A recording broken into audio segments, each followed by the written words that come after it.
Hello aspirants, I am Payal. Welcome to my YouTube channel. This channel is specially created for HPRC, PGT Commerce and Net Commerce and other commerce competitive exam. Subscribe now and start your preparation with me. Today we will discuss about business organization and management. This is the first topic which is given by the HPRC syllabus. जो भी exam के लिए HPRC commerce का syllabus introduce किया गया है HPRC के द्वारा, उसका ये फर्स्ट टॉपिक है। और अब हम इसके MCQ क्वेश्चन करेंगे कौन टॉपिक वाइज एंड सीक्वेंस में।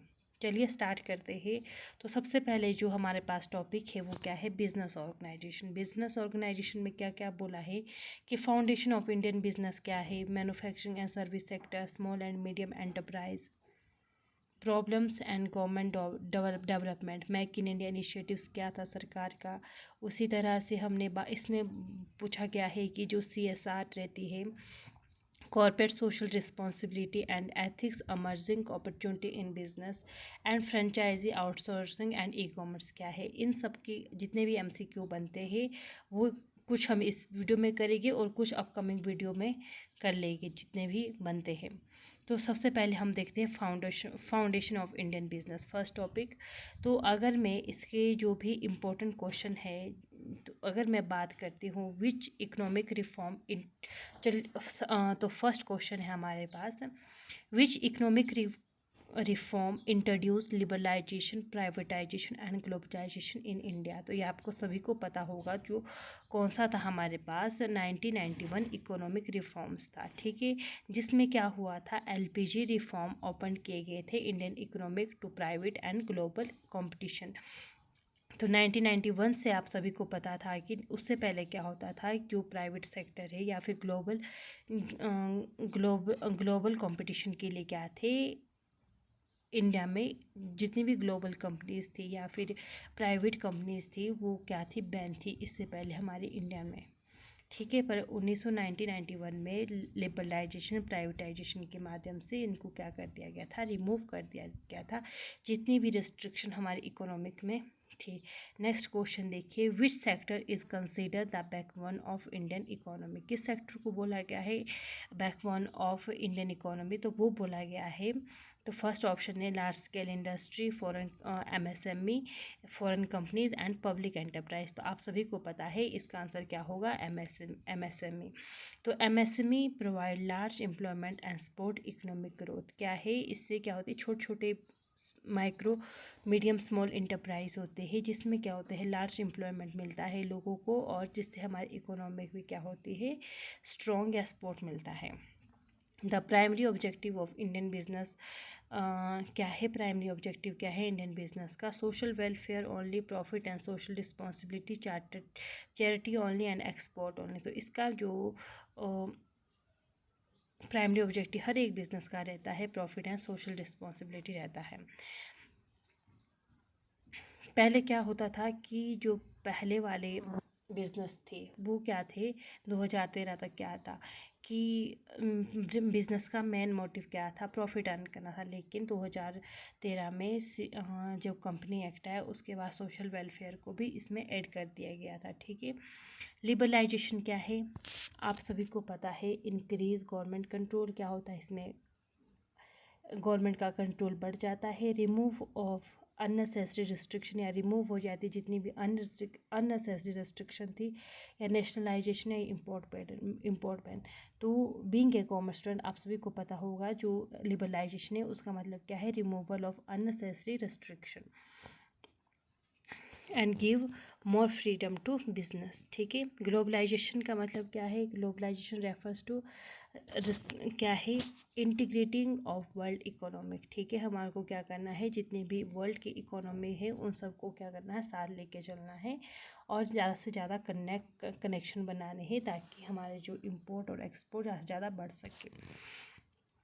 अब नेक्स्ट जो इसका टॉपिक है वो कौन सा है, manufacturing and service sector. Manufacturing and service sector, तो इसमें जो सबसे पहला क्वेश्चन है, which sector converts raw material into finish good. कौन सा करता है, जो मैन्युफैक्चरिंग सेक्टर है वो उसमें क्या होता है, जो रॉ मटेरियल होता है उसको फिनिश गुड्स में कन्वर्ट कर दिया जाता है।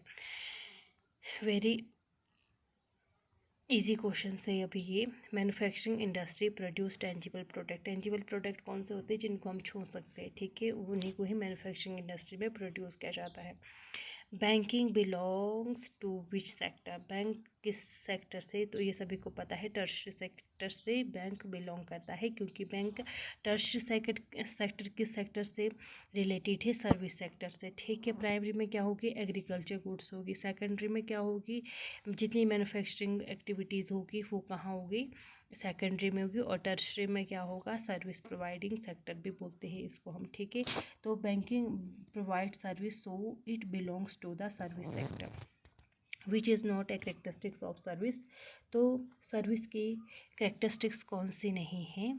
तो आप सभी को पता है जो सर्विस होती है वो एक तो क्या होती है, उसको हम नहीं देख सकते, तो इसको क्या बोलेंगे? इंटेंजिबिलिटी भी होगी, परिशेबिलिटी भी होगी, क्योंकि टाइम के जिस जैसे टाइम बीतेगा वैसे वैसे उसमें मतलब कि उसकी वैल्यू कम होती जाएगी, ठीक है। ओनरशिप ट्रांसफ़र है, यस होगी। इनसेपरेबिलिटी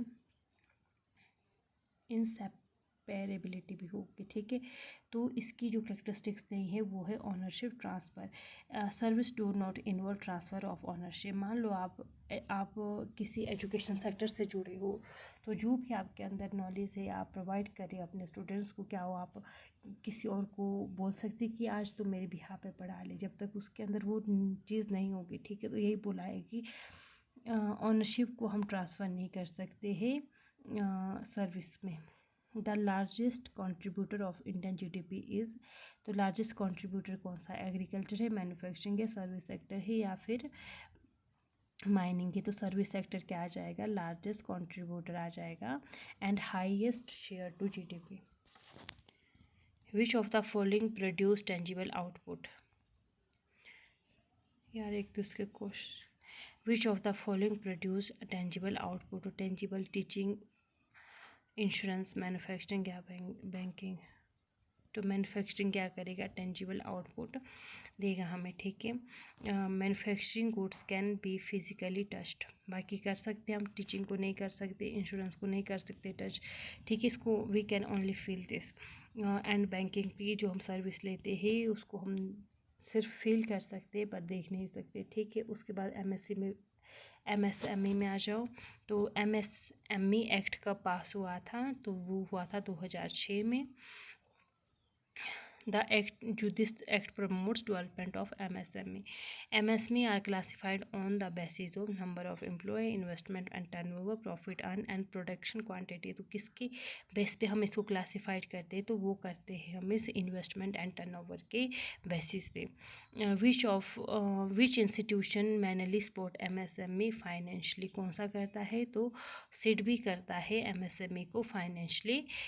सिड भी provides finance to small industry. One major problem faced by MSME, तो क्या है? एक्सेस कैपिटल होती है, lack of finance, unlimited market या लो कंपटीशन। तो सबसे जो इम्पोर्टेंट या लिमिटेशन प्रॉब्लम फेस की जाती है MSME के द्वारा, तो वो कौन सी होती है? उनके पास फाइनेंस की कमी होती है, तो lake of finance is the right answer this question. MSME often face shortage of fund.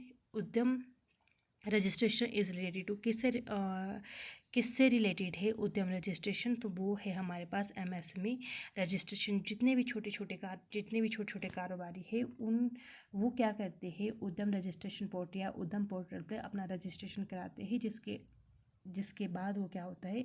MSME act के अंदर आते हैं, ताकि उससे बाद उनको बहुत सारी जितनी भी गवर्नमेंट की सब्सिडी है, लोन है, उन सब का फ़ायदा उठा पाते हैं वो लोग। अब आते हैं हमारे पास नेक्स्ट है हमारे पास गवर्नमेंट डेवलपमेंट प्रोग्राम। जैसे कि जितने भी इसमें दिया था ना, तो गवर्नमेंट डेवलपमेंट प्रोग्राम में अगर देखें तो make in India was launched in. जो मेक इन इंडिया है वो कब लॉन्च किया गया था? तो 2014 में किया गया था। It was launch to strengthen manufacturing. Main objective क्या था मेक इन इंडिया का? तो क्या था? मैन्युफैक्चरिंग को प्रमोट करना। स्किल इंडिया प्रोग्राम फोकस किस पे करता है? Skill India programme focus on किस पे करेगा? स्किल डेवलपमेंट में करेगा। स्टार्टअप इंडिया प्रमोट्स किस पे है? Startup India ownership, government ownership, entrepreneurship, monopoly, heavy taxation. तो क्या बोलेंगे? Entrepreneurship. It's support innovation and startups. Digital India mainly promotes, किसको प्रमोट करता है? Digital India. तो डिजिटल इंडिया प्रमोट करता है डिजिटल इंफ्रास्ट्रक्चर को। It promote digital connectivity and governance. अब आते हैं हमारे पास कॉर्पोरेट सोशल रिस्पॉन्सिबिलिटी जो एंड एथिक्स है उसके बारे में।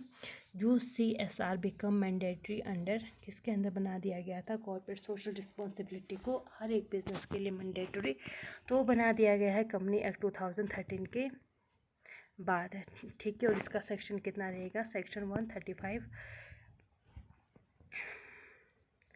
Company must spend at least dash on CSR activity. कितना परसेंट कंपनी को एटलीस्ट स्पेंड करना पड़ेगा CSR पे? तो जितना भी उनका नेट प्रॉफिट होगा उसका 2% उनको इन्वेस्ट करना पड़ेगा कॉर्पोरेट सोशल रिस्पॉन्सिबिलिटी के ऊपर।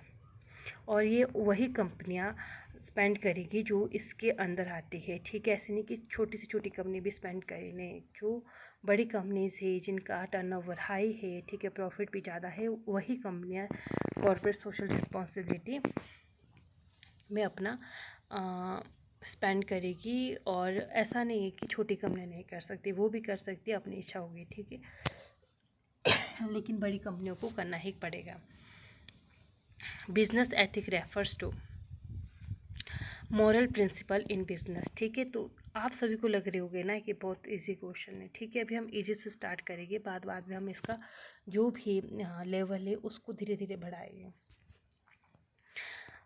तो अब कौन सा क्वेश्चन था ये? बिजनेस एथिक्स रेफर्स टू, तो क्या था? Ethics guide fair business conduct. Which of the following is ethical? Ethical क्या है? होर्डिंग क्या एथिकल है? In perspective of business, fair trade, insider trading, adulterations. तो ये सब क्या, इसमें सबसे जो एथिकल क्या होगा वो फेयर ट्रेड होगा। होर्डिंग क्या होता है कि आप किसी भी जब सामान को जमा करके रख रहे हो, ठीक है, जब ज़रूरत होगी मार्केट में, जब उसकी डिमांड बढ़ेगी, प्राइस बढ़ेगी, तब आप क्या कर रहे हो? उसको मार्केट में भेज रहे हो, ठीक है। ये सारी चीज़ें भी क्या होगी? गलत है। फेयर ट्रेड इसका राइट आंसर होगा। इस तरह से हमारे पास इनसाइडर ट्रेडिंग है। इनसाइडर ट्रेडिंग होती है कि आपके पास कोई कंपनी की इंपॉर्टेंट इन्फॉर्मेशन है और आप उसको क्या कर रहे हो? लीक कर दे रहे हो, ठीक है, फॉर देयर पर्सनल यूज़ या फिर पर्सनल प्रॉफिट के लिए। तो ethical practice ensure fairness and honesty. CSR activity improves, जो social corporate social responsibility activity improve करती है, क्या करती है? ब्रांड इमेज कंपनी की। जितना आप CSR में क्या बोलते हैं एक्टिविटीज़ में पार्टिसिपेट करोगे, उतनी ही आपकी जो भी आपकी कंपनी की इमेज है वो बढ़ती जाएगी। लाइक फॉर एग्जांपल हम इसमें टाटा वालों का ले सकते हैं, ठीक है। Oh, sorry.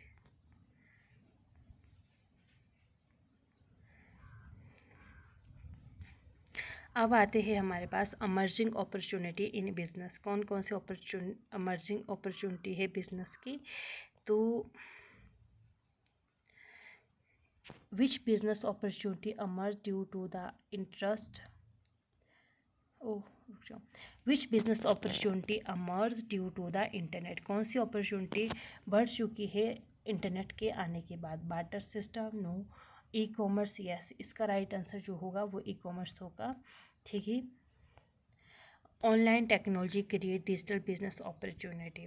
Gig economic is related to permanent job है, फ्लेक्सिबल शॉर्ट टर्म वर्क है, फार्मिंग है, गवर्नमेंट सर्विस है। तो जो गिग इकोनॉमिक है वो किससे related? Flexible short term work, ठीक है। Workers perform temporary and project based job. Which is an example of digital payment? Digital payment का एग्जाम्पल कौन सा है? Barter, no. Cheque only, cash memo, no. UPI is the right answer, ठीक है। Unified payment interface, ठीक है, UPI की full form. Which platform support online selling? कौन सा प्लेटफॉर्म ऑनलाइन सेलिंग को, ये सबको आता होगा आपको, Amazon is the right answer. RBI एक रिजर्व बैंक है, नाबार्ड नई LIC कंपनी है, ठीक है, इंश्योरेंस की। Work from home culture increase mainly due to traditional trade, digital technology, internal industrial policy या एग्रीकल्चर। क्या इसका राइट आंसर आएगा? तो डिजिटल टेक्नोलॉजी ने वर्क फ्रॉम होम कल्चर को क्या किया है? इंक्रीज किया है। Franchisee, outsourcing and e commerce, ये हमारा अब जो लास्ट का है वो बचा है, ठीक है। तो फ्रेंचाइजी अलाउ यूज़ ऑफ, क्या करता है फ्रेंचाइजी, किसको अलाउ करता है?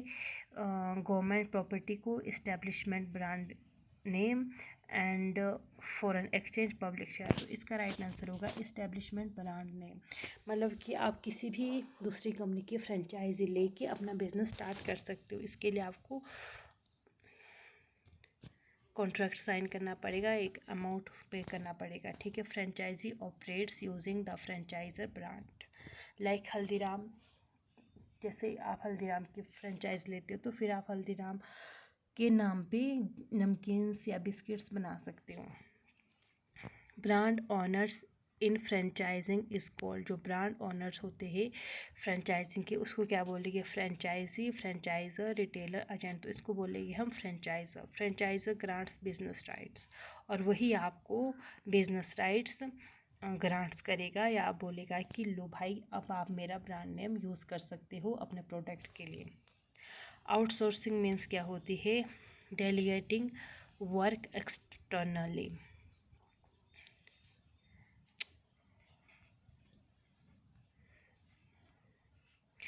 ठीक है, आउटसोर्सिंग क्या है? Delegating work externally. Companies hire outside agency for certain task, ठीक है। बीपीओ स्टैंड्स फॉर, क्या है बीपीओ का मतलब? बीपीओ का है बिजनेस प्रोसेसिंग आउटसोर्सिंग, इसका राइट आंसर हो जाएगा business process outsourcing. Routine business operation are outsourced, which is an advantage of outsourcing. तो इसकी एडवांटेज क्या होगी आउटसोर्सिंग की? तो क्या होगी? Increase cost, low reduction, low specialisation, poor efficiency. तो कॉस्ट रिडक्शन आएगी इसमें, ठीक है। Outsourcing reduce operational expensive. One at disadvantage of outsourcing is confidential risk, efficiency, expertise, flexi. Confidentiality risk हो सकते हैं, जब आप अपनी कंपनी की किसी इंपॉर्टेंट इंफॉर्मेशन को किसी आउटसाइडर के साथ शेयर करोगे तो हो सकता है कि वो उसका मिसयूज़ करे, ठीक है। देख, सेंसिटिव बिजनेस डाटा में भी लीक, इसलिए बोला गया है कि इसकी मेन डिसएडवांटेज क्या होगी? कॉन्फिडेंशियलिटी रिस्क होगी। विच is not A type of e commerce, कौन सा नहीं है ई कॉमर्स का? B2B है, B2C भी होगा, C2C भी होगा, ठीक है। जो H है वो नहीं होगा। क्यों नहीं होगा?